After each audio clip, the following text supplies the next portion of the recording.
Le droit de la concurrence se divise en deux grandes branches, les pratiques anticoncurrentielles et les pratiques restrictives de concurrence. La première branche, les pratiques anticoncurrentielles, vise à organiser la régulation des marchés en interdisant les ententes, les abus de domination. Les pratiques restrictives de concurrence sont parfois qualifiées de petits droits de la concurrence car elles sont sanctionnées indépendamment de l'atteinte au marché. Mais l'objectif est d'assurer un certain encadrement des relations commerciales. Depuis l'ordonnance du 1er décembre 1986, les pratiques restrictives de concurrence sont principalement civilement sanctionnées, même si un certain nombre de pratiques demeurent pénalement sanctionnées, comme les prix imposés, la revente à perte ou les règles de facturation. Aujourd'hui, les pratiques restrictives figurent dans le Code de commerce. Et cela fait partie du droit commercial, du droit commun des relations commerciales. Et néanmoins, il y a une évolution assez importante qui doit être soulignée, qui résulte notamment de la loi LME du 4 août 2008.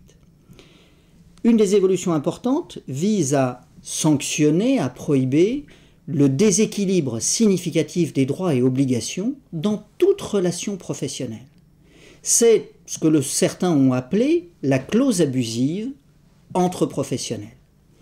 Le Conseil constitutionnel, le 13 janvier dernier, a considéré que cette disposition doit être interprétée en s'inspirant du droit de la consommation et qu'elle était suffisamment claire pour être appliquée par les juridictions françaises. Cette nouvelle pratique restrictive peut avoir un impact considérable sur le droit commercial, le droit des contrats entre professionnels, car elle permettrait éventuellement à tout contractant de remettre en question une clause, un contrat. La question sera de savoir si les juridictions qui seront saisies de ces questions vont analyser l'économie globale du contrat ou simplement prendre le contrat et le regarder clause par clause, l'analyser clause par clause.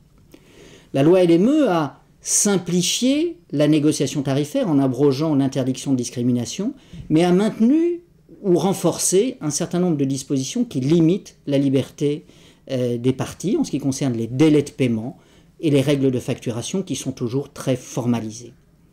Tout ceci a pour but de permettre un contrôle par l'administration assez vigilante, la direction de la concurrence, les directs qui sont les directions régionales, et qui peuvent saisir les juridictions, et notamment les juridictions spécialisées pour certaines pratiques restrictives de concurrence, où il n'y a plus que 8 tribunaux et une seule cour d'appel. Et cette spécialisation a entraîné l'introduction de sanctions civiles qui peuvent être prononcées par ces juridictions spécialisées, et qui démontrent que le droit des pratiques restrictives influe sur la liberté des contrats.